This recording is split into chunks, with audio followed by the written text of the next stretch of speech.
Meus amigos, minhas amigas, o que foi esse jogo no Maracanã entre Flamengo e Vasco, gente? O clássico das multidões. É impressionante, baita jogo. Uma festa incrível das duas torcidas dentro do Maracanã. Impressionante a festa das torcidas, né? Que geraram aí o maior público, né, do Campeonato Brasileiro em 2023, o recorde, né? E dentro de campo o espetáculo foi à altura da festa que fez tanto a torcida do Vasco como também a torcida do Flamengo, né? Um jogaço realmente, jogo que assim, complicou todas as expectativas, né? As duas equipes buscaram a vitória das suas maneiras, né? A gente teve um primeiro tempo que o Flamengo trabalhou muito mais no campo de defesa do Vasco, enquanto o Vasco adotou a estratégia de se defender e tentar buscar os contragolpes, né?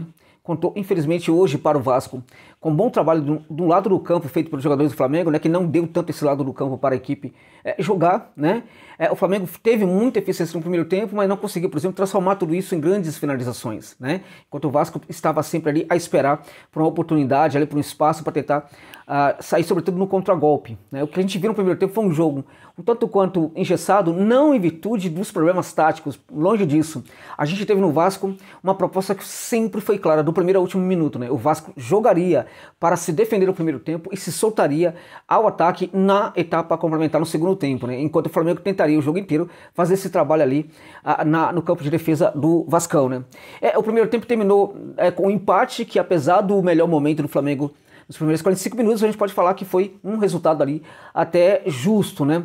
Já no segundo tempo, o Vasco foi para cima do Flamengo. É impressionante, a estratégia do Dias foi realmente muito boa, muito estudada, né? Determinou a hora certa do Vasco tentar atacar o Flamengo, né? E quando o Vasco fez também com muita eficiência, né? Só que aí o Flamengo, vejam vocês, né, que é um time que trabalha muito ali no campo de defesa dos seus adversários, foi justamente quando teve um espaço ali que conseguiu fazer o seu gol através de uma grande jogada do Gabigol, né? Curiosamente, o Gabigol, ele entra no lugar do Pedro, né?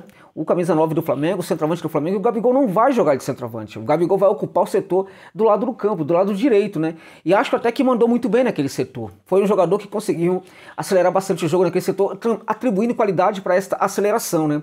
Até a entrada, pelo menos, do Luiz Araújo, o Gabigol se ocupou praticamente ali daquele setor ali como se fosse um extremo pelo setor direito, né? E deu muito certo, né? O contragolpe foi muito rápido, a bola caiu no pé do jogador certo, que foi o Gabigol, fez esse cruzamento para a área, a torcida um tanto quanto ali, a defesa um tanto quanto ali, assim, naquele momento, pelo menos, desarmada, né? A bola sobra para o golaço feito ali pelo Gerson, né? Que jogou uma partidaça também, vamos deixar claro, o Gerson jogou muito, Pulgar foi monstro também pelo Flamengo, né? Precisamos destacar isso aí, como jogou o Gerson, né? O Arrascaeta também, quando foi acionado, quando quis jogar, jogou muita bola, sobretudo no primeiro tempo. Segundo tempo parecia já um tanto quanto cansado, né? Mas jogou também muita bola, jogador que precisa muito aparecer, como a Dulcineia Picotinha, que é a nossa gatinha, que infelizmente vai ter que aparecer aqui nesse vídeo, porque eu não vou fazer outro, né? Peço perdão a vocês por isso aí, né? A Dulcineia é assim mesmo, então nada a ver aí com análise. Vamos voltar então ao que eu estava falando aqui, né?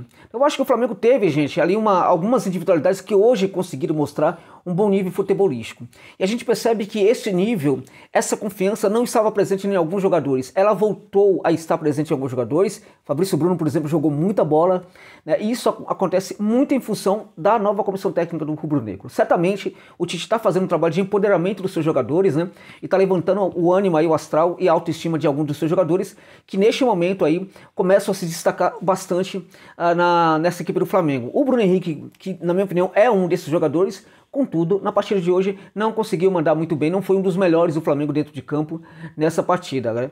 Agora, como eu disse, o Pulgar foi muito bem, o Gerson foi muito bem, ou seja, o setor do meio de campo do Flamengo foi muito bem, mandou muito bem nessa partida, né? E a gente tinha no Vasco da Gama um time que precisava justamente ter alguma coisa a mais justamente nesse setor ali do meio de campo, né? O Vasco estava mandando muito bem com o Zé Gabriel naquele setor, mas o Zé Gabriel é um jogador que consegue desarmar bem, até o primeiro passe dele não é necessariamente ruim, não é algo desprezível, mas não é um jogador que consiga construir, né?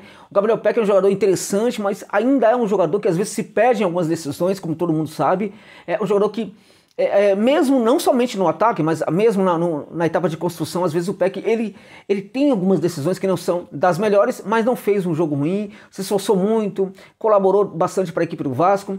A gente teve na defesa do Vasco o Léo fazendo uma boa partida, o Medel foi um monstro em campo, gente. O que jogou o Medel foi um negócio assim, impressionante, a categoria do Medel, né, a classe do Medel, impressionante, né, para fazer o corte, para fazer o primeiro passe, às vezes até fazer um passe um pouco mais em profundidade. O Medel hoje jogou muita bola, gente, e E também no setor defensivo do Vasco, precisamos destacar a grande partida também do Piton. O Lucas Piton jogou muita bola, o Lucas Piton foi um dos caras hoje que, assim, se sobressaiu demais, né? Acho que até se superando, né? Porque tem coisas no Piton que no passado ele não mandava muito bem, ele tá corrigindo um pouco isso, mas ainda não o corrigiu inteiramente. No jogo de hoje ele fez de forma precisa, de forma muito eficiente, que é o cruzamento, né? E em um desses cruzamentos, o Vegete quase faz um gol, né? Nas poucas oportunidades que ele teve, essa foi uma delas, ele quase guardou, né? É impressionante ali o Vegete, como ele ocupa espaço com qualidade, como ele chama a marcação, né? Como ele incomoda. Infelizmente, poucas bolas chegaram para ele, né? Apesar de que eu disse no meio de campo do Vasco, apesar de que o Payet foi um jogador que atuou também com muita qualidade, mas o Payet, muitas vezes ele tentava chegar um pouco mais à frente, né? Até para se encostar no Vegete, e aí aquele meio de campo não tinha uma criação. O Vasco precisou de um 8 hoje, precisou de um Jair, né? Que vai entrar no segundo tempo, né? Justamente no lugar do Zé Gabriel, né? E aí é curioso, porque o Payet ele tentava, na verdade, chegar, se aproximar ali do Vegete, mas essa aproximação nunca era muito precisa. Então, do ponto de vista da locomoção do jogador dentro de campo, ele tentava se aproximar, sair um pouquinho do meio de campo ali, do balão do meio de campo, para tentar trabalhar um pouco mais à frente, bem encostado ao Vegete, mas ele não conseguia. A defesa do Flamengo não permitia essa aproximação entre os dois jogadores. E aí o Vegete ficava o tempo inteiro ali, praticamente sozinho, né? A gente não teve pelo setor direito do Vasco da Gama toda a qualidade, não que o Paulo Henrique tenha jogado mal, não, longe disso, mas o Paulo Henrique pareceu ser hoje um jogador muito mais comprometido, inclusive taticamente, com a equipe, do que, por exemplo, com construção. Teve momentos que ele subiu perfeitamente ali pro ataque, ok, mas a preocupação maior parecia ser sempre com recomposição, né, e tentar segurar a onda ali no meio de campo, né. Acho que também fez um jogo bastante lúcido, bastante interessante. No fim das contas, gente, no segundo tempo o Vasco foi para cima do Flamengo, teve condição de criar, de fazer gols. O Vasco terminou esse jogo com muito mais finalizações do que o Flamengo, finalizações certas também muito mais do que o Flamengo, até mesmo posse de bola, né, o Vasco terminou com um percentual um pouquinho maior do que o Flamengo, porque naquele momento o Vasco estava realmente muito empoderado, sobretudo depois que levou o gol, né? Porque não tem muito o que fazer.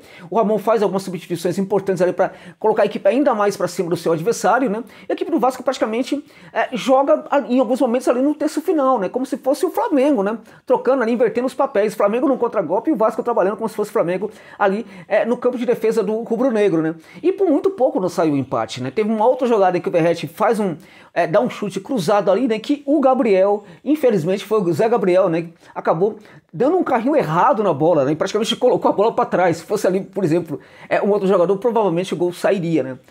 O Vasco ainda requer, né, gente? Ainda precisa de uma ou outra peça ali para, pelo menos para a composição do elenco, qualificando esse elenco, né? Porque hoje um jogador como o Marlon fez muita falta, o Rossi também fez muita falta, né?